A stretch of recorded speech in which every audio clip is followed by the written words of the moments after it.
के विषय में बताइए।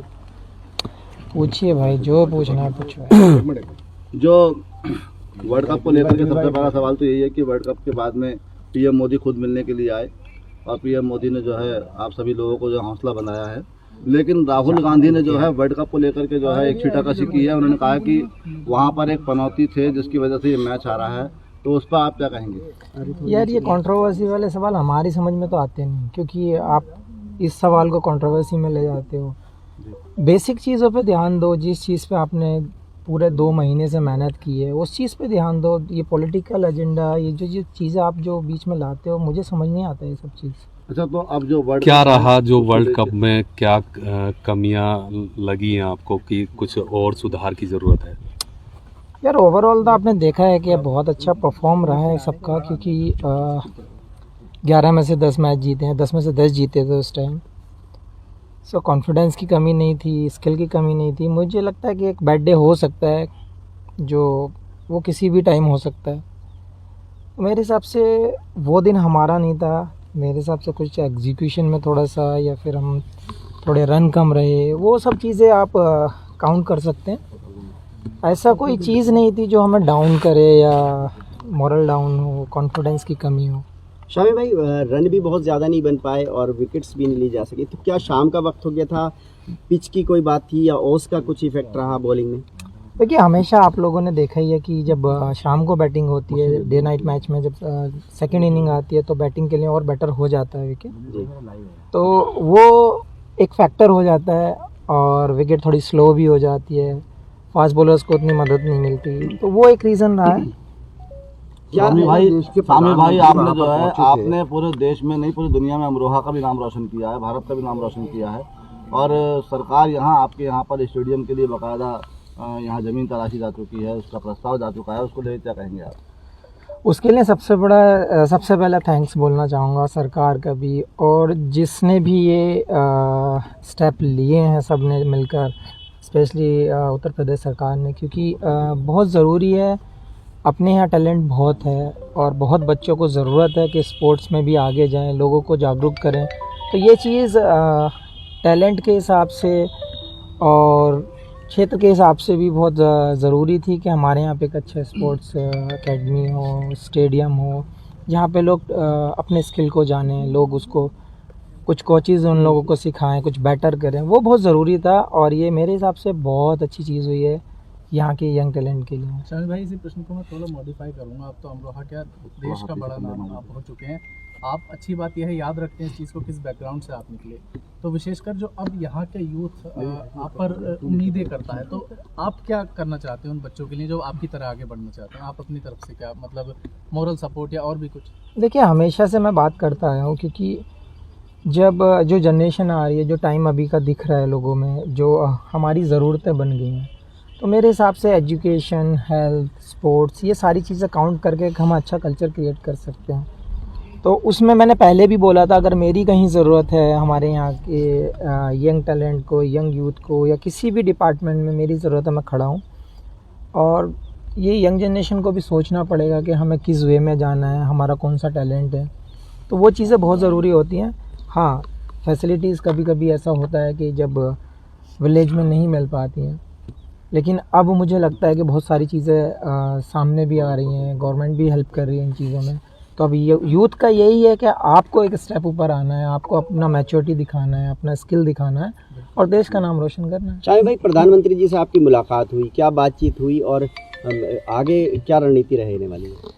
देखिए, बहुत ज़रूरी होता है, क्योंकि उस टाइम पे हम मैच हार चुके थे, और जब आपके प्राइम मिनिस्टर जब वहाँ पे आके आपको प्रोत्साहन देते हैं, तो वो एक अलग ही एक कॉन्फिडेंस होता है कि देश का जिम्मेदार आदमी आपके साथ आया है, आपके सहानुभूति दे रहा है। वो बहुत ज़रूरी होता है, क्योंकि उस टाइम मॉरल वैसे ही डाउन होता है, और जब ऐसे मोमेंट में कोई आपका पीएम जैसे इंसान सामने खड़ा है और वो ऐसे बोल रहा है, कॉन्फिडेंस दे रहा है, तो वो एक अलग ही चीज़ हो जाती है, कॉन्फिडेंस बिल्ड करती है।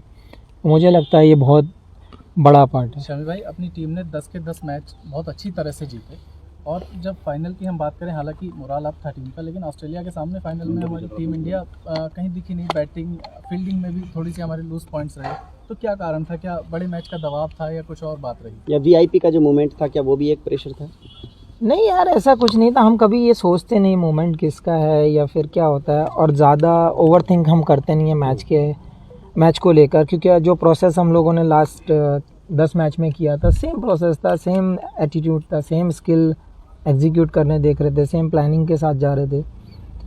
मैं फिर से वही कहूँगा कि एक बैड डे हो सकता है और वो शायद हमारा फाइनल। पहले 4 मैच में बाहर रहे आप टीम से, तब क्या दिमाग में चल रहा था, क्या सोच रहे थे? यार मेरी अप्रोच एक ही थी, क्योंकि वर्ल्ड कप जैसी चीज़ है, क्योंकि आपके जो 15 हैं, मेरे साथ अश्विन भी बाहर थे, तो अगर 600-700 विकेट लेके बेंच पे बैठा तो टीम की क्या कैपेसिटी होगी आपको आइडिया लग जाता है। तो वहाँ पे कभी मैंने ये नहीं सोचा कि ये हमारा बंदा क्या करेगा क्या नहीं कर रहा, ये खेल रहा है मैं नहीं खेल रहा हूँ, कभी आज तक वैसे मन में आया नहीं है ये सवाल। मैं हमेशा यही चाहता हूँ अगर मैं बैठा हूँ और कोई 11 प्लेयर खेल रहे हैं तो वो अच्छा ही करके आए, टीम के लिए बेटर करके आए, टीम को जिता कर लाएं, वो हमारा मेन गोल रहता है। क्या कारण रहा कि जो रन 240 तक ही आ पाए? क्या पिच की कमी मानी जाए इसको? दोबारा पूछो। क्या कारण रहा स्कोर जो कम रहा है, या पिच की कमी मानी जाए इसमें, या फिर जो प्रदर्शन करना था, जैसे आस और उम्मीद तमाम आवाम को आप लोगों को लगी थी, तो उसके लिए क्या संकेत हैं आपकी तरफ से? देखिए बहुत सारी चीज़ें काउंटर टेक्निकली अगर आप देखना चाहें तो डे नाइट मैच में हमेशा बैटिंग शाम को अच्छी होती है, पिच स्लो हो जाती हैं, वो सब चीज़ें काउंट तो आपको करनी पड़ेंगी क्योंकि वो टेक्निकल हैं। तो अगर सामने वाली टीम जीतती है टॉस और वो बैटिंग को हमें इनवाइट करती है तो हमें बैटिंग करनी ही होगी, तो वो एक हो सकता है कि हाँ वो उन लोगों को एक बेनिफिट है। सेकंड की रन आपने देखा ही है कि 240 रन फाइनल में एक ऐसी टीम के अगेंस्ट, मेरे हिसाब से 30-40 रन और बनते तो मैच में और ज़्यादा मज़ा आता, हो सकता है रिजल्ट हमारे फेवर में होता। तो क्या पहले खेलना जो है वो हार की बड़ी वजह है? यार वो हमारे हाथ में नहीं था क्योंकि हम टॉस जीते नहीं है, क्योंकि वो सामने वाला अगर बॉलिंग करना चाहता है तो वो टीम को बॉलिंग करनी एक फोटो वायरल हो रहा है, वो वर्ल्ड कप पे पैर रखे हुए हैं। यार मुझे ये चीज़ बहुत मुझे भी हर्ट हुई है, क्योंकि जिस ट्रॉफी के लिए कंट्री की सारी टीमें लड़ती हैं, जो अचीवमेंट कर आप पाना चाहते हैं, जो ट्रॉफी आप अपने हाथों में सर के ऊपर उठाना चाहते हैं, वो ट्रॉफी पैर पर लगाना वो मुझे भी अच्छा नहीं लगा और ऐसा करना भी नहीं चाहिए। समीर भाई, जब प्रधानमंत्री से आपकी मुलाकात हुई थी तो उस दौरान हालांकि इंडिया मैच हार चुकी थी, हमारी सरजमी पे मैच हो रहा था, प्रधानमंत्री ने किस तरीके से आप लोगों का जो क्या बात हुई, क्या बात क्या वो हुई? आपके ये आप मुझसे सुनना चाहते हो? आपको वीडियो भी सोशल मीडिया पर घूम रही है, ऑडियो के साथ घूम रही है, आप लोगों ने देखा ही है कि कैसे उन्होंने सबका साहस बढ़ाया है, कैसे उन्होंने सबसे मुलाकात की है। ये बहुत अच्छा लगा हम लोगों को, क्योंकि प्रधानमंत्री का आना एक छोटी चीज़ नहीं है। आपने 7 विकेट लिए थे भाई, आप शानदार आपका प्रदर्शन था, उस पर प्रधानमंत्री जी ने आपको कुछ कहा? हालांकि सौगात तो मिल गई है, योगी सरकार ने आपको दे दी है। देखिए मेरी हमेशा कोशिश यही है कि कंट्री के लिए बेटर करते रहें और अच्छा करते रहें, टीम जीतती रहे, और मेरा यही कहना है कि सब लोगों को अपना 100% देते रहो, कंट्री को जिताते रहो। सौगात की तो हम कभी नहीं सोचते हैं, सौगात ये दी है, ये हमारा सौभाग्य है कि हमारे डिस्ट्रिक्ट के लिए एक स्टेडियम मिला है, उसको अच्छे से यूटिलाइज़ किया जाए, उसमें से कोई ना कोई प्लेयर बाहर निकल कर आना चाहिए, उस चीज़ पे हमारा फोकस होना चाहिए। समीर भाई, आपने लॉकडाउन में लगातार यहाँ मेहनत की, क्या उसी का नतीजा कि आप जो है लगातार इसमें विकेट लेते रहे? भाई मेहनत हमेशा रंग लाती है, आपको पता ही है, सब लोगों का कहावत में भी यही है। तो मेहनत तो आप घर पे करो बाहर करो, मेहनत अगर करोगे तो शायद रंग तो लाएगी। ठीक है, शुक्रिया। टारगेट करने की वो थी, क्या सोच रहे थे आप एक रात पहले? नहीं यार, एक रात पहले ऐसा कुछ माइंड में नहीं था, क्योंकि कॉन्फिडेंस अच्छा था, स्किल अच्छा चल रहा था, सब कुछ अच्छा चल रहा था, प्लानिंग पूरी हो चुकी थी।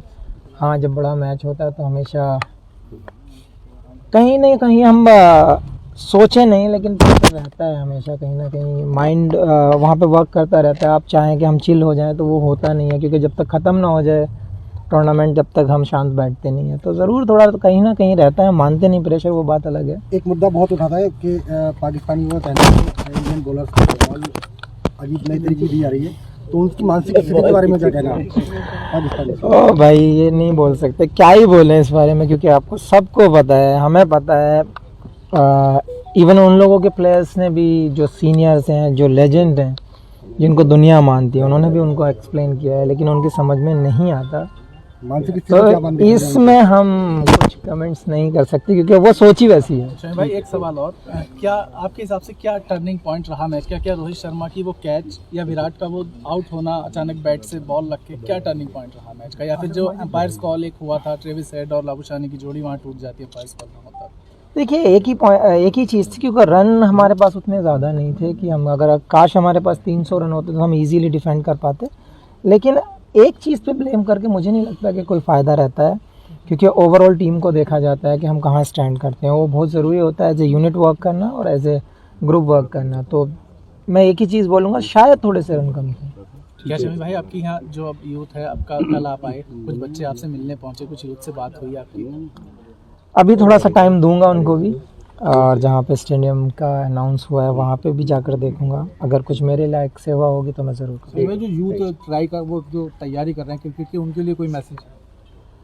एक ही मैसेज करूँगा, एक ही मैसेज दूंगा कि जो आपके अंदर टैलेंट है आप उसको पहचानें, मेहनत करें। क्योंकि जब मैं यहाँ से गया था तो आप लोगों को भी पता है कि कैसी फैसिलिटीज़ थी या यहाँ पे क्या था। बहुत स्ट्रगल करने के बाद यहाँ से ये अचीव किया है। अब अगर आपके पास फैसिलिटीज़ हैं तो बस आपको हार्डवर्क की ज़रूरत है, फोकस की ज़रूरत है। तो यही कहूँगा कि आप फोकस करें और हार्डवर्क करते रहें। Thank you.